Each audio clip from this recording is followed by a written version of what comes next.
everyone, it's Tracey McMillan from Forge Legal, and today we are doing a webinar on separation and what to do. So it's fine to say you're going through a relationship and you say, oh, that's it, we've broken up, we're all done.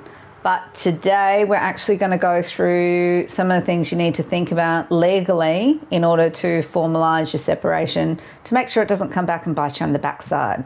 So obviously time is of the essence because we've got to fit a lot of content into a small amount of time for you. So I'm just going to get right on it and get going. So if I look over here, I'm looking at my slides so as we know that we're all on the same page, okay? All right, so when you're separating, it's fine to say that you're breaking up, but legally, in order for you to have been considered to be separated, whether it's a de facto relationship or whether it's a divorce or a marriage, there are three things you have to actually prove. So one, you actually have to have an intention to separate. I know that sounds a little bit like duh, but the truth of the matter is that intention is quite important. So if you packed your bags and you walked out of a house, that doesn't mean that you've actually separated. Because you could be going, well, like for instance, FIFO workers, fly in, fly out. You're physically separated by distance, but it doesn't mean that you actually have an intention to separate. So that intention is the first thing you've got to prove. Secondly, you've got to have communicated that separation. Now, you think that might be obvious, but it's not. So if you pack your bags and you walk out of a house, that in itself does not necessarily communicate a separation.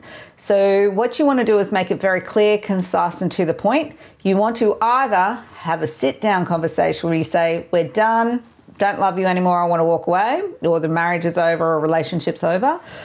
Or you can send an email, or as poor taste as it is, you can also send a text message saying, right, we're done. Doesn't matter how you do it, but you've got to communicate that you're actually separated. In relation to that communication, make sure that it's clear about exactly the fact that the relationship's over, not I just want to break, or let's see how it goes, okay? The third one is you've got to have acted on the intention. So this is when you do pack your bags and you physically leave the house, or one of you leaves the house. That makes a very clear understanding about acting on that intention. But there is also what happens though if you're staying in the house together but you're still separated. So that can actually occur. It's what we call being separated under one roof. And so those are the types of things you have to do where you have to, for instance, move into out of the marital bedroom and move into your own room. Divide up your accounts, bank accounts and things like that, and pay for your own bills. Do your own cooking, do your own cleaning, socialise separately. So don't go out socialising as though you're a couple. And really importantly, I find, in my experience, is the communication of your separation to somebody outside of the relationship, so friends and family. Now, you don't need to have all of those. It's not a tick, tick, tick, and that's where you either have it or you don't. The court will look at all of the factors that you have and decide whether, based upon everything that you're doing, whether you have in fact acted on the separation or that intent. Okay, so those are the things don't be tricked up about. Otherwise, you might find that when you're saying you've separated, the court might actually find that no, you actually haven't, and you have to start the whole time frame all over again. So now, if you have got your bags packed and you say, right, that's it, I'm leaving the matrimonial property, then there is some information and things that you need to do, or you should do, to make things cheaper, quicker and easier for you. All right, so the legal process can be quite daunting and confusing. You want to make this simple as possible for you. So you want to take, at the very least, a few things with you. One, you take all of your birth certificates, your passport, all of your personal documents, so your personal ID documents, driver's license, things like that. The other party can't withhold those from you. Those are your property. You must be able to take those. And you will need them, for instance, if you want to change your name, or you're going to need them to prove your ID for rental agreements and different things like that. So please don't leave those behind. The other things you want to have copies of are your bank accounts. So you want to have them, if you can, at the date of separation or very close to it. Your bank account numbers, whose name they're in and how much is in the bank accounts. Same for your mortgage documents. So with your mortgage, what's your mortgage statement, how much is owed, which bank has the mortgage, and what property is actually secured by that mortgage. Because a lot of people don't realise there might be two houses that actually secure one mortgage. The other things you want is credit card statements. Superannuation accounts are really big. This takes a lot of time for people. Whilst we can get this information for you, if you have a copy of the super statement, which only comes out once every year, it's around July, August time, then get a copy of that statement. While it may not be completely up to date, at least it will tell you exactly what super fund the other party has, and it has their member number, so it'll make it easier to track down that information. We won't be able to track down information of a super fund if we don't know which super fund to go for, because there are many around. So getting those details is really helpful. And remember that a lot of people have more than one super fund, okay? So make sure you get them all.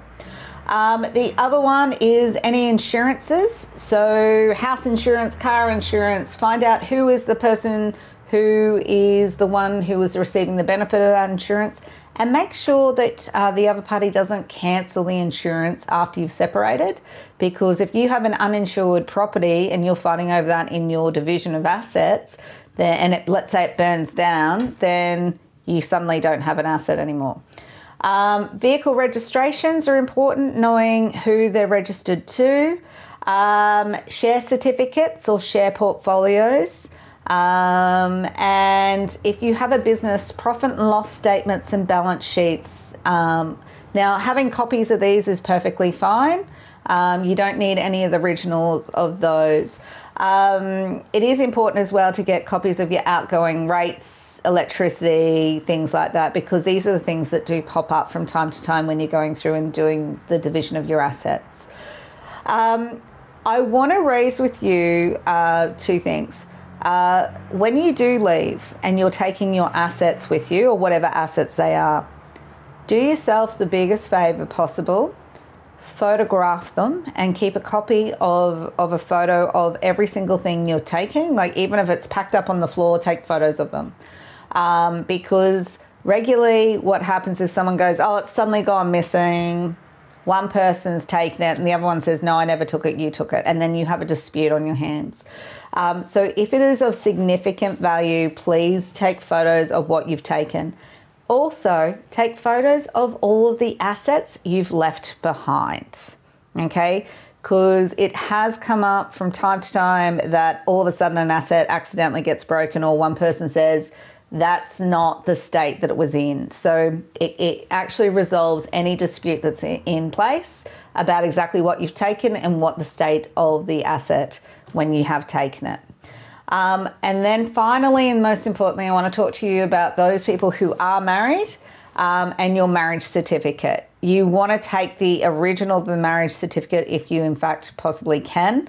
Now, your marriage certificate, you will probably have two different types of marriage certificates in your possession somewhere. One is the ceremonial certificate. That is the document you actually signed on your wedding day at the church or at the civil ceremony or whatever, in front of the priest or celebrant, okay? That is not the document we want. We want the one that will come like a month or two later after it's been sent into the registry of births, deaths and marriages. It sort of looks like your birth certificate where it's all typed up. That's your registered marriage certificate. That's actually the document when we refer about your marriage certificate, that's the document we're after. So if you have a copy of that, hopefully in your filing cabinet somewhere, take that if you possibly can. If you don't, again, we can still get a copy from the registry of births, deaths and marriages. It just costs time and money. So we're trying to save you both of those things. All right. So you've left. Okay, you've left, you've got all your documents, wonderful. Now what? What have you got to do? Okay, so there are a few things that you really want to consider doing. Let's start with you've got to do your will. If you're married and you haven't got a will, you need to get one. If you do have a will, you need to redo it. If you are married, again, you need to do an enduring power of attorney. If you already have one, you need to redo it if you've left it in favour of the other party. And I'll go through and explain what these are in a minute. You also then need to formally divide your assets and debts. That's what we call property settlement, okay? And if you have children, you need to make arrangements for your children, whether it's informal or whether it's formal. It's a choice for you, but you do have to consider what's going to happen with the children about going backwards and forwards between the parents. Now, if you do have children as well, you're going to have to consider whether you're applying to the child support agency for an assessment for the other party to pay child support, or it might be you paying child support, but that is another thing you'll have to consider. And finally, if you are married, again, you will have to go through and do your divorce at some stage. So let's go through each of those and I'll get you far more detail, okay? All right, so a will. Not going to treat you like an idiot, but just in case you don't know, a will is the document that actually divides all of your estate, which is your assets, after you have died. Now, the reason this is important when you're separating is if you have a will in place right now, I'm going to say 99% of you have left all of your estate in the first instance to the other party. So your spouse, the one you've just walked out on or they've left, they're the one you've left everything to. And in the event that they don't survive you, then it goes to your children. That's a normal way. Now, the thing about separation is it does not void your will. The only thing that will void your will in these circumstances is if you get remarried, which you can't do for quite some time. So if that is the case and that is you, then you need to redo your will and leave it in favour of your children or the dog, if you like, okay? Unless you want to leave it to him or her, that's perfectly fine. But that's, I find in my experience, most people don't want to leave it to their estranged spouse. Now, if you're saying to yourself, that's all right, I don't have a will anyway, so that's fine. Well, guess what? If you die right now and you're separated, then your estranged spouse is still considered your spouse, and you die what we call intestate, which is without a will. So in the provisions and in according with the law, and it changes state to state, but roughly it's the same for each one, it is your immediate partner or your spouse or estranged spouse is the one who will get the lion's share of your estate.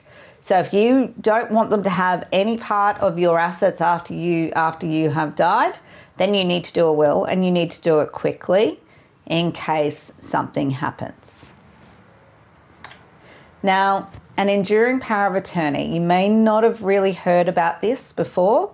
Now, an enduring power of attorney is usually done around the same time as a will, and this is a document for when you are alive, but you have no legal capacity to make decisions for yourself. So for instance, if you've had a car accident and you're in a coma or you're unconscious, you no longer have capacity to make any decisions for yourself. So that is what an enduring power of attorney does. It allows somebody else to make those decisions for you. And those decisions can be both for personal health matters, so things like doctor-related medical issues, like, I don't know, switching off life support, and financial matters, such as transferring all the money out of your bank account, or transferring property between people and things like that. Now, again, if you're married and you do not have a power of attorney in place, then your next of kin is considered, yeah, you guessed it, it's your estranged spouse. So that might leave you a little bit nervous right now, especially if it means they're in control of your money and they're the ones who can decide whether to switch off your life support or not. I don't know about you, but I don't know that that would make me feel the most comfortable. If it does, great. If it doesn't, then you need to get that document in place. leaving it in charge of somebody else that you trust, and you have to trust this person implicitly, giving them that authority. Now, let's talk about dividing your assets formally, okay? There is no such thing as a gentleman's agreement or an informal division of your assets. If you think that there is, then you are playing a very dangerous game of Russian roulette. And I've seen it come back to bite people on the backside many, many years later, and it's not an uncommon experience. So let's say you have an agreement between you and your partner. You go, right, okay, you're going to keep the house. I'm going to pay you out $100,000. Here you go. You forget to transfer the house out of one person's name into the other. Or let's say you even do that. But you don't go through, you don't formalize the actual agreement. And then let's say 5 years down the track, all of a sudden there's been a property explosion. The market's gone sky high through the roof, which up until COVID used to happen. Then what happens is the person who was paid out that money says, well, no, they've got a really great deal now. So they can come back at you and ask for more money because you actually haven't divided up your assets formally. So, and if you think that it doesn't happen, it does. And if you think that this is not common, it is. And the thing about it is when you divide your assets formally, the asset value goes not from the date of separation, it goes from the date of the agreement, which means if you don't go through and divide your assets until 5 years after you've separated, then the assets are the assets that exist in 5 years' time. Okay, so that's a little bit of a shock for a lot of people. So I just want you to process that and make sure that if you're going to go through and divide your assets, you probably do it sooner than later to make it cleaner. Now, how you do this formally is this. There are only 3 ways you can formalize your property settlement. So one is by going through, and the most common way is to go through and do a consent order. So that is exactly as it sounds. It is where you both go, right, this is how we want to divide up our assets. You say, yep, you sign it. You say, yeah, I'm happy for that order to be in place. The other party signs it, says, yep, I agree. Love the work. Yep, I completely agree. It gets sent off to the court.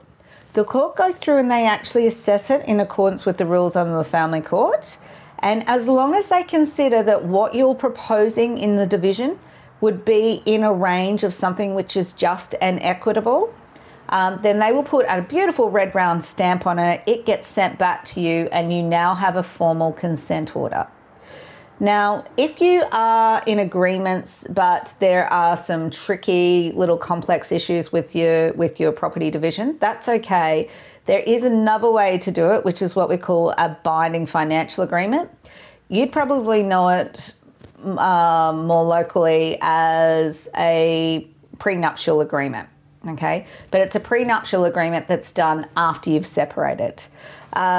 Now, with that, if you wanted that, it doesn't go off to the court. It's not a formal order like a consent order that goes off to the court, but it's equally binding. But you both must have separate lawyers who provide individual advice as to the pros and cons of that agreement. And when you both sign that agreement, it will be binding on both of you. Okay, so that's another option, but that's where you both have to agree. Now, if you don't come to an agreement about what you should be doing in terms of your property settlement, then what you have to do is you have to have gone through and applied to the court for the court to make an order and a judgment to decide how your assets are divided. Okay, they're the only 3 ways. So if a judge makes that order by consent, it's called a consent order. If a judge makes that order and it's not by consent, then that's just called a court order. It has the same impact. If you don't have either of those, the only other way is through a binding financial agreement where you both have received legal advice and it's all been signed up in a formal document. So otherwise, if you're not doing any of those, you are running the risk that someone's going to come back at you. Matter for you.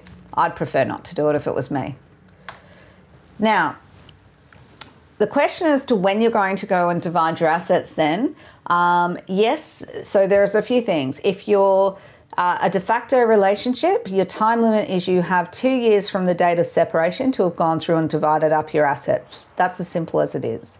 If you're married, however, you have all the time in the world up until you have gone 1 year after you've gotten your divorce. So you don't have to get your divorce until, like, at any time. Your minimum is that you have to be separated for 1 year and 1 day. But apart from that, you don't actually have to go through and get a divorce, which means if you haven't gone through and done your property settlement and you don't get a divorce for 20 years, what that means is that person can come back at you and ask for a property settlement and more money from you for 21 years. So that's a big period of time, and that's a big risk to you. So in my experience, it is much better that you go through and get your assets and formal consent orders or property orders done as closer to the date of separation as possible. Because remember what I said, it goes on the assets as of the date of the agreement, not the date of separation. So as you're saving money, and let's say the other one's going and spending it, then you're doing a benefit for that division of assets, but the other person is not. So you're the one who's going to actually suffer as a result. So again, you can do it any time from the time that you separate, but you want to do it as quickly as possible to make it cleaner, simpler, and less complicated. Now, let's talk about the arrangements for your kids.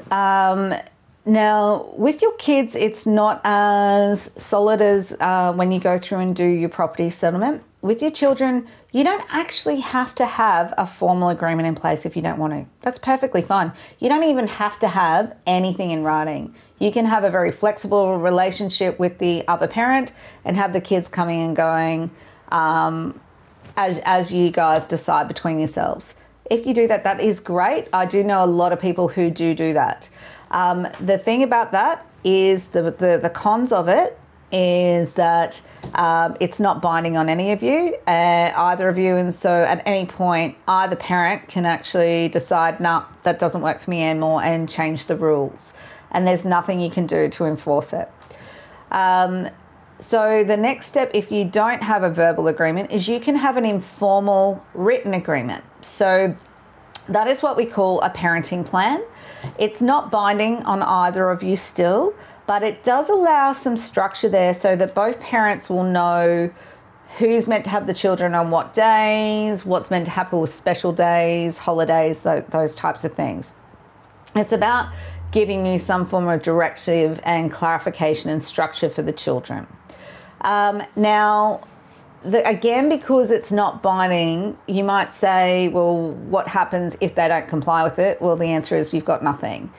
So the only way you can go through and get something that's binding is to do a formal consent order or apply to the court for orders in relation to the children. So if it's a formal consent order, you write it down. You write down who's meant to have the children. It might deal with what their time is each week. If you're having weekend time, it'll include birthdays, Mother's Day, Father's Day, holidays, special days, telephone calls, changeover, how the children actually physically move between the houses. Now, the beautiful part about a formal order is this. If one parent doesn't comply, you have something to do. You have something in your arsenal to go back to court to force them to actually comply with the orders. Now, if they don't comply with the orders, the penalties are huge. It can be, you can have make-up time. It can be they're forced to pay fines, community service orders, and the most extreme is that the judges can actually put you in prison, and they do. Okay, so if it's really extreme breaches, that's what they would do. So it is a very strong tool there to make sure that there is structure for the children. So those are your options for it. It's a choice for you as to what works for your situation. You can start with something which is informal, and if that then creates a problem later on, move to a formal agreement. But whatever it is, make sure you've got arrangements for the kids. Your kids will fully appreciate it, and so will you in the long run. Now let's talk about child support. So there is nothing that says that you've got to go to the child support and apply for a child support assessment, which is that regular monetary payments to help support you if you're the one who's got the primary care of the children. You can do it informally between the two of you. You can have an arrangement between you, or you can go through and go to the child support agency for what we call an assessment, where they assess how much you should be paid for child support. And then you can have a private collection between the two of you. Or you can go through and have the child support agency assess how much child support should be paid and collect it as well. It means basically both parents don't have to be involved in that financial transaction at all.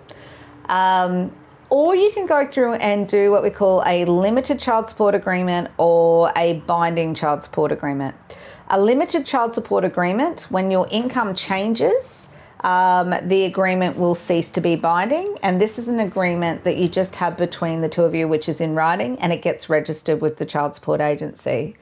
With a binding child support agreement, you'll both have to have lawyers yet again. And it is if there has been a drop of 25% or more in somebody's income, then the child support agreement would cease to be valid. But apart from that, the basic standard rules of how you could overturn a binding child support agreement is things like duress, misleading conduct, fraud, those types of things. So basically things that have enticed you into an agreement. And to overturn a binding child support agreement, you have to actually apply to the court to overturn it.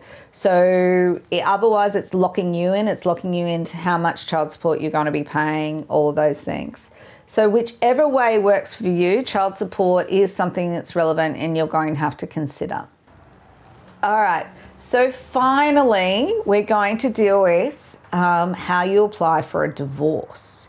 So a divorce is solely the ability of a court to say you are no longer married. Doesn't divide your assets, okay? So it's just specifically saying, hey, you're no longer married. If you want to, you can go out and marry again. That's all it means. So in order for you to apply for a divorce, you have to only prove that you have been separated for 1 year and 1 day before you can apply, okay? Now, when you've got to do it, let me rephrase. When you go through and do this, you might have heard a lot of stories like alimony, or like in America, there's different ways that if someone's cheating on you, you can get different things and different orders in place. That doesn't actually apply in Australia, not since 1976. So what we have is what we call a no-fault divorce country. So all you need to do to prove to get a divorce is that you've been separated for 1 year and a day, that you're an Australian citizen, or that you're domiciled or resident in Australia for the last 12 months, and that there is no likelihood of you reconciling. As long as you can prove those three things, then the court will grant you a divorce. Okay, so that's as simple as that is. With the exception of if there are children involved, you'll have to demonstrate that you have arrangements for children. And if there is a marriage under 2 years, you'll have to get a counselling certificate to say that you've gone to counselling for it. Now, I've done a slide up for you, and it's going to outline what to do and when you should do it to help give you a guide as to what's the most important things to do and when. So, when you're rewriting or creating your will and power of attorney, those things should happen as soon as possible. Okay, you do not know what's happening in your future, so you want to make sure you're covered. When it is about applying for child support, if that is an option that you're needing and you're needing that assistance, then I would highly recommend you apply as soon as you've separated. If you're separated under one roof, child support agency may actually say, we're not going to pay you child support until the other person has actually left the residence, or one of you is actually physically separated. But talk to them about that because it varies depending upon your circumstances. But that is something that you should apply for as soon as you have physically separated, because if you don't, they'll only backdate it no more than 3 months. So you want to make sure you've got that financial support as soon as possible. Dividing your assets, you can do it at any time from the moment that you have separated up until 1 year after your divorce is finalized if you are married, and up until 2 years after you've separated if you're in a de facto relationship. So I will say to you, in my experience, the fastest I've ever gone through and done up a document and had an agreement done, all done and finalized, is 18 hours after someone separated. So that's as quickly as I could humanly possibly do it. So that's as fast as you can. Again, I reiterate, the closer it is to the date of separation, the cleaner it is, because you know exactly what the values are. If you decide that you want to have some time and take a year or two before you go through to do the separation, that's okay too. Okay, you've just got to be mindful of the values. Now, making arrangements for your children, that should be done anytime after you're separated. That's going to be an ongoing thing. If there are changes, substantial changes in the relationship or arrangements for the kids, you can always go back and revisit those orders, okay? But you do need to get some arrangements in place for the kids, so that they've got some certainty and structure, and that can either be informal or formal. There's no time limit on that, except for any orders up till they're technically 18. But in my experience, after the ages of about 14 or 15 for children with normal development, the court's not going to enforce an order against that child. So that child can basically do what they choose. And applying for a divorce, finally, you can't do that. So leave that to last. You can't do anything about a divorce until you've been separated for 1 year and 1 day. Now, that is our webinar for you. I hope that's given you an idea of all the things you've got to consider. I know that there's a lot there. I hope it's been helpful. What we're doing, and we will have that registered on down below, is we've got a workshop series that we're running, and the workshop at the moment is on divorces. So what we're going to do is create that workshop. It'll take about 3 hours of your time. And at the end of the workshop, we're going through your entire divorce application form for you. It will be interactive, so I'll be there. You can ask questions as we go. We'll be doing it via Zoom. And at the end of it, all you'll have to do is click a button and you'll be able to lodge your application for divorce. So if that's something that's of interest to you, you think that that's helpful, by all means, register down below. We are limiting the workshop to only no more than 15 people per workshop, so that we're actually getting quality of time and I can actually answer all of your questions as we go. So if that's of interest, click below. Otherwise, we do have some other webinars on divorce that we're going through as well that you might be interested in. We do have a link to the next lot of webinars, but otherwise, good luck, and I wish you a simple, easy, and quick and happy divorce. Okay, bye.